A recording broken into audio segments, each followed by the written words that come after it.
Hi, good afternoon, I guess, or late morning it would be there. It's Dave Lawrence from Hawaii Public Radio looking for... Hi, Dave. Hello. Hold on just a moment for Engelbert. Thank you. Aloha. Aloha, my brother. How are you?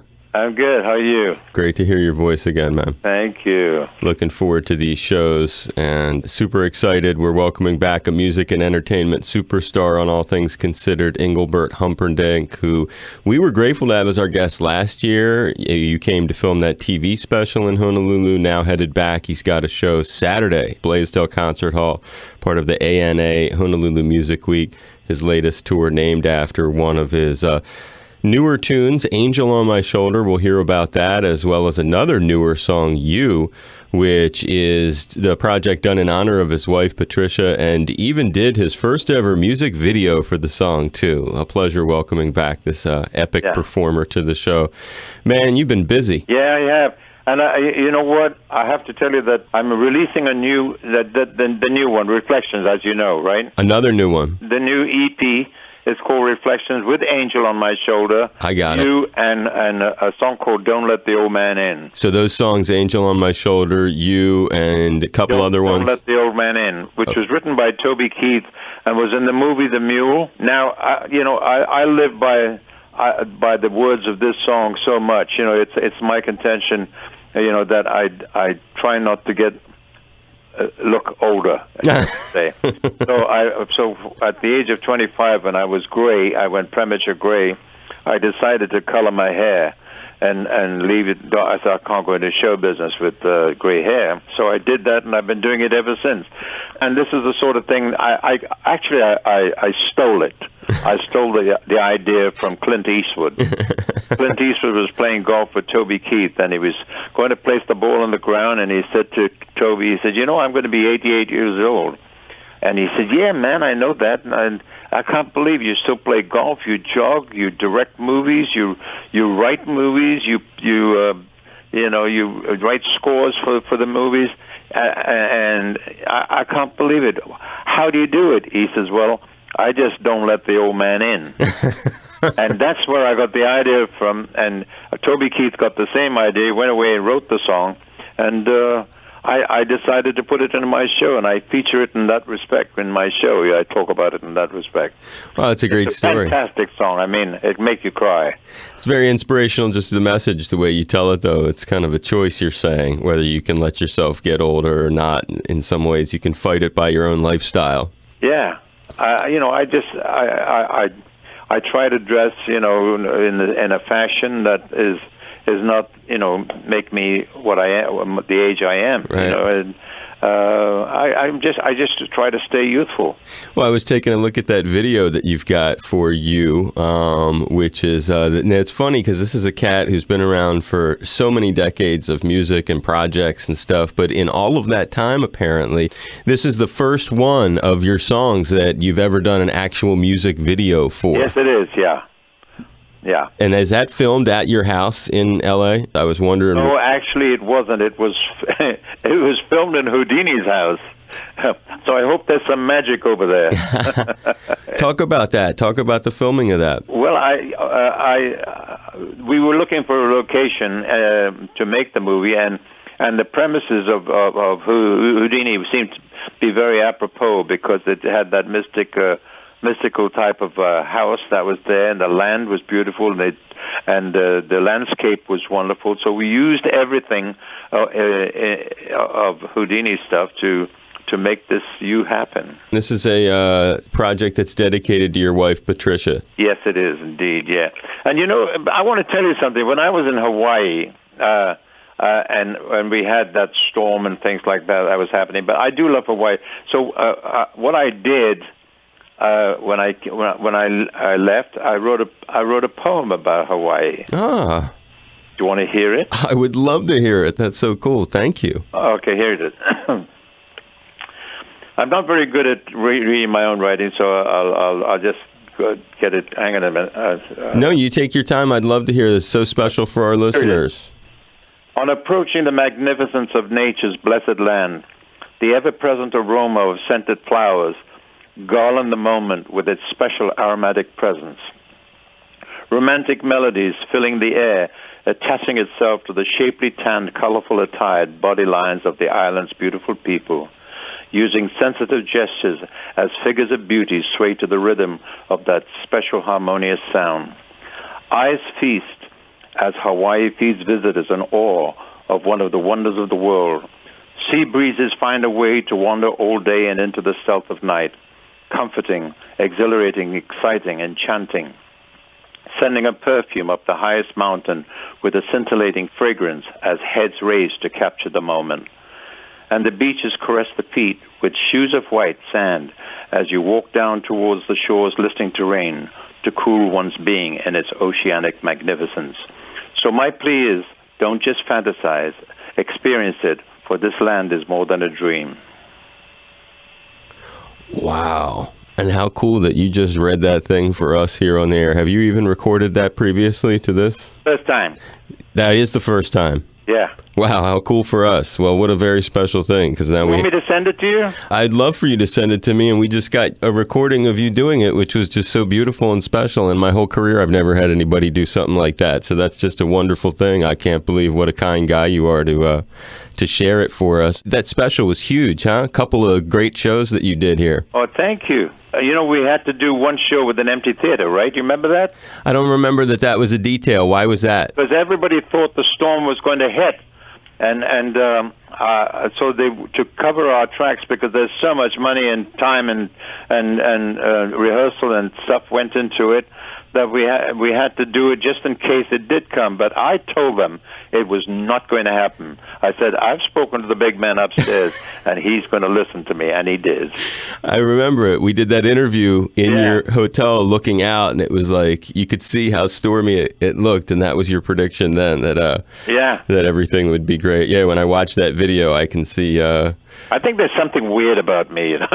No, it's something great. You know what I've been enjoying, man, is learning about you with your Tuesday Musday video series that you've got. If anyone has not seen these on the internet, if you go to Engelbert's Facebook page, you can see these. He's been doing them for a while. For folks who have not seen these, and I've watched a whole bunch of them now, explain what these are, really. Just because it's an informative piece of business, telling the people what I'm doing at that particular time or what I'm going to do. It's just an update on what's happening in my life. They're in both L.A. and Leicester in the U.K. Now, how long have you had that place over there with the pub?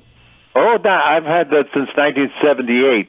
And the house is 1856. It was built in 1856, and I didn't have it from new.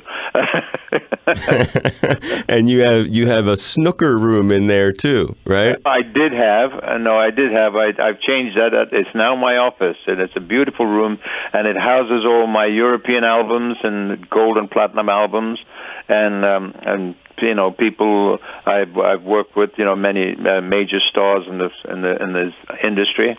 Right. And it's quite an interesting place to visit, and I love being in there, and I love sitting in my office at my office desk. It's big. It's a 40-foot kind of a long room. It's a big room. It used to be the ballroom, actually. Right, that's what you say in one of your posts, right? It says that there was a history. It was like you've changed what the room is for, and there's great photos. You took a little tour in one of your Tuesday Musday videos, and it showed your parents dancing at their 60th wedding anniversary. That's right, yes. And the Queen Mother, it showed you meeting these folks, Queen Elizabeth's mom. Did you meet Queen Elizabeth herself, too, I imagine? I have a few times, yes. As a matter of fact, I belong to an organization called the Water Rats in London, and the Water Rats are the oldest charitable organization in the history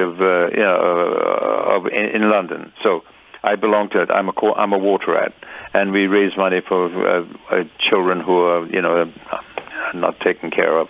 That's the charity I belong to, and I'm a Water Rat. And you've met the Queen through that, you're saying? The Queen we had the 125th anniversary of the organization, and we all were invited to the palace. And we all went to the palace, and the Queen gave a speech over there, and I met her at that particular time, and I met her several times. Yeah. There's a whole lot of pictures in these videos, and what I also read about your house, Engelbert has converted this room into like a pub. You have your own pub, and I read an interview. You said, "quote, the first thing I do when I fly in from L.A. is I have a pint of bitter and a bag of ready salted crisps." Yes. That's right. That's true as I'm sitting here talking to you. Yeah, I don't drink. I try not to drink too much because it puts weight on you, But and the last time I was in Hawaii, I'd already dropped 30 pounds in order to do that TV special. That special, yeah. What is a ready salted crisp? Is that like a potato chip kind of? Actually, it's a crisp. It's cheese and onion. Ah. You call them potato chips, right? We call them crisps over there. And in your pub, you also have that famous saddle from your 1974 gig at the Astrodome where you entered on horseback or something. That's right. Correct, yeah. Tell that story. I was on a horse called Blue.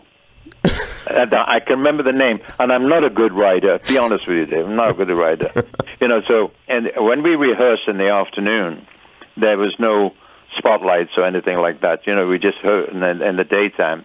So the horse behaved itself in the afternoon, and it was nice and easy. I went out on the horse, I got up, and I got onto the stage, And then at night when they announced it, and the spotlight hit the horse, this horse stood up on its back legs, and it took off into the arena, into the rodeo place, and I belted around there, and I was lying on it, saying, "Blue, I'm your friend, boo, boo, boo," and I'm tapping it on the neck, and it's trying to rub me off on the fences. Yeah, and I was wearing a white suit. Can you believe that? And then finally it came to a stop. I finally made it stop. And I got off the horse, and what do you think I stepped into? Yes. Yeah. But I tell you what, I had a great concert. There was 69,000 people there, and it was just an amazing show. What a great story that is. Yeah. You're such a good storyteller, man. I love that one. That is absolutely priceless. And that's what's cool about those things that you do with your videos is you're kind of sharing those stories sort of with people, little versions of them on your Facebook page. Yeah. And what's cool, what's very humbling about you too is because you've got a lot of things in your life, but you also, I guess you're reminded where it came from because you've got your first royalty check framed on the wall. That's right. Yeah, it's still there. I mean, and then what year is that approximately that would have been? When does that say, Shauna? 1969. Huh? 69. 1969. You also were discussing... I think it's a little earlier than that. I think it's about 1961. This one is 69. Yeah. But I went to the they sent me this check because I thought I was going to get a big one, but it was, how much was it? 3 shillings or something. 5 shillings. Right, yeah, exactly. 5 shillings, which is even less than $1.50. That's what I remember in the video. It was like, It's really humbling stuff, but it just shows you, where you've come from, and that was in the days were you doing your impressions in the days that was around? Yeah, I did, because when I didn't have hit records, I went out, and I guess they didn't accept anybody who just sang. You need to be an entertainer. So watching Sammy Davis Jr., I got some ideas, and I put it into my show. And so I did it for a few years, but I don't do it now. And the reason I mention it also is in one of those videos you talk about Jerry. You got pictures with everybody, and one of them is Jerry Lewis. And Jerry. He said I did the best impression of him. So that's one of those things. My voice can take on any shape, which is unbelievable. And that's how you do it with the concerts, right? In other countries, you know how to speak a couple lines in different languages, I remember, because you tried. Oh, yeah. I can say it in most languages. I can say good evening, ladies and gentlemen. Even in Russian, Dobro večer, dami i gospoda. You got it down, man. Yeah. And you mentioned that horse. There's another great bit of reminiscing you did, which was talking about your history. You're talking about doing your summer season work in Yarmouth in the UK and running into Dusty Springfield and her family and how her brother ended up getting you your first Dalmatian. That's right, yeah. His name was Chubb. Right. C-H-E-B. It was an unusual name for a dog, but there was a reason for that, because at that particular time we had little children, and our house was filled with cherubs, like the cherubs on the walls and on the back of our headboards and things like that with cherubs, drawn on them. But the kids couldn't say cherub. They said Chubb, and that's how Chubb got his name. That's a great story. And he used to get into trouble. You said he would run around to neighbors' houses, including John Lennon's place. Oh, yeah, John Lennon used to send me bad notes saying, "Keep your dog away from me. He's stealing all my food." Yeah. Because in England they bring you groceries and put it on your doorstep. Oh. And bread and cakes and whatever it is, whatever you send for, they'll put it on your doorstep. And my dog used to steal some of that stuff and bring it home to my house. So I was never hungry. That's great, though. And you ever get to interact with, when I heard that story, it made me wonder, because with all those pictures, too, it also made me wonder, had you ever gotten to interact with John Lennon or the other Beatles? Oh, I never did. But the messages he used to send me were like quite drastic. John, he was very straightforward, He said it like it is. No, he did. You're right. That's funny that you didn't save any of those, did you? What's that? No. The little notes from John. They would just be funny to have all these years later. Did have them for a time, but they're not. I get you. You got a lot of stuff to keep track of. Yeah. I was looking at your place. How many gardeners does it take to take care of that lawn at your place? In Leicester, it looks like you've got to have 2-3 gardeners. How many gardeners do you have? No. We just had one gardener, and my wife. My wife did more work than my gardener. She had 8 acres of garden. That's a lot. That's what I mean. And she, and all the rest were fields. About 17 acres are all fields, and we had nothing on there. The horses used to graze on there. And that's the place you have now in Leicester. Yes, it is. Yeah, we have 20 stables. And it's quite a unique, wonderful place, and my family used to love going there for Christmas and New Year's.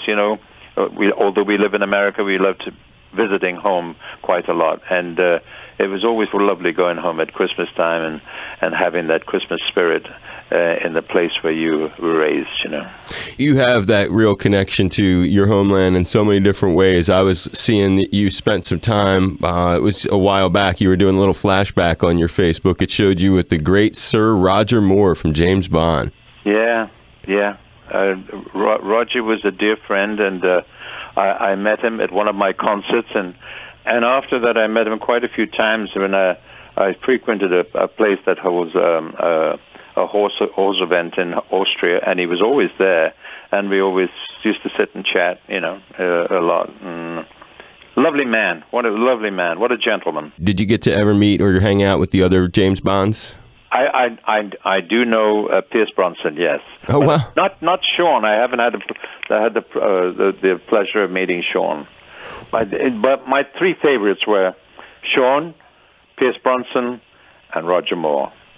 Wow. Roger Moore was a typical Bond. He was a typical because he had that wonderful English air about him, Oh, yeah. No, he totally did. And, I mean, he was my favorite. When I was a little kid, he timed out to be Bond when I was just at that formative age. So to me, even though other people would say Sean Connery or stuff, I love Roger. A series called Simon Templar. You remember that one, or you don't? Say that again? Simon Templar was a series that he had on TV. I don't. He played a detective, Wow. But he's everything he ever did, he was great, and I loved him. There's a special way about him, that only Roger can portray.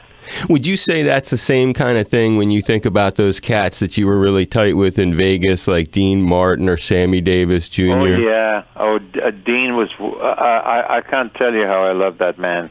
He was so he was so instrumental in my career. You know, he, not only at the beginning, but later on when I had an opportunity of being in his presence in private, you know, in a restaurant in London, in L.A., he and his agent, Mort Feiner, and we used to go and sit and talk many a night over there at the restaurant. And he never, ever called me Eng or Engelbert. It was all humpy bumpy, lumpy dumpy, sit down, you know? Yeah. But that's nice what you're saying is that they took personal time and were assisting you in your own career, it sounds like, later in life. Yeah. It was, I tell you, I've met some wonderful people. I'll tell you who I met, which kind of really is unusual, and it's such a long time ago. It's Bing Crosby. Oh. Yeah, Bing and I did a duet with Bing on his TV show. Right, I know about that. It was such a wonderful time. And when I had to sing my own song, I was on stage rehearsing it, and he stood in front of me with his pipe in his mouth, and he's looking at me, and he's puffing up this pipe while I'm singing this ballad. And when I was done, he said to me, "Boy, that's some set of pipes you got there." It was so wonderful. You know, I met these wonderful people in my life. It's just wonderful. Sammy Davis Jr., same sort of deal? Oh, I knew Sammy very well. Sammy, he was one of my favorite people. Whenever he was in Vegas, he used to appear with Jerry Lewis a lot in Vegas. So they used to do two. Both of them appeared at the same time. You know, Dean would go on, and then Jerry would go on. You know, and I got to go backstage and chat with both of them. It was wonderful. And one time, Sammy, it was his birthday, and we were in Tahoe. And my wife and I went there, and we walked in. And as we walked in, he's looked at my wife, and she was wearing this little leather coat at the time. He says, "Honey, that has got to go." So I said, "What do you mean, Sammy?" He says, "Come with me." And we went into his dressing room, and he opened the cupboard, and there was a string of leather jackets. And you know, Sammy was small. Right, very tiny guy. So he took a jacket up there, and he put it on my wife, and he said, "Now that's what I want you to wear tonight." So, he was such a kind-hearted person, you know. What a great story, though, man. Yeah. What a great story. Yeah, he was an amazing character. I learned a lot from watching these professionals. People like Sammy, people like Dean, you know, Frank. Frank Sinatra, you're saying? I've watched him, many times. You know, but Dean, I think I learned a lot of it. The humor came from Dean. Dean had an extremely keen sense of humor, unbelievable. You know, the way he let it out was just so casual, and I thought that was something I should learn, and I learned it from him. You read a lot of these associations that have really helped your career out. When you're doing your golfing, I know you like to golf. Do you run into any of these cats when you're out there golfing who have been part of your? Yeah, I've golfed with Dean for sure. You know, I can remember him at the Riviera Hotel, Riviera Club in Los Angeles. You know, and we were all sitting in the dressing room. You know, the changing room, and having a drink and having a cocktail. And somebody said to Mrs. Dean, no, they call him Duke. He said, "Duke, you're not driving, are you? You're driving home, are you?" He says, "Of course I'm driving home. I'm too damn drunk to walk." That's the first time I ever heard him say that, and it stayed with me, and it's such a great line. You know, he was so casual and so easy, you know. He was amazing character. You've had a very lucky life, man. Yes, I have, yeah. You have. I'm giving you a lot of respect for taking the time to talk with us again, too. I love hearing your stories, man. You're so animated. I hope you'll be willing to do a short interview before your show at the when you're in town at the Blaisdell. I'll spend a few minutes with you just picking your brain. I'd be happy to speak with you. And I hope you had fun today. It was fun. It was great. Thank you. I love talking to you, man. I'm giving you a hug and a high five. The great Engelbert Humperdinck, and and coming back to town and just telling great stories today on the show. You're a lot of fun, brother. Stay safe, and I'll see you soon. God bless. Bye-bye.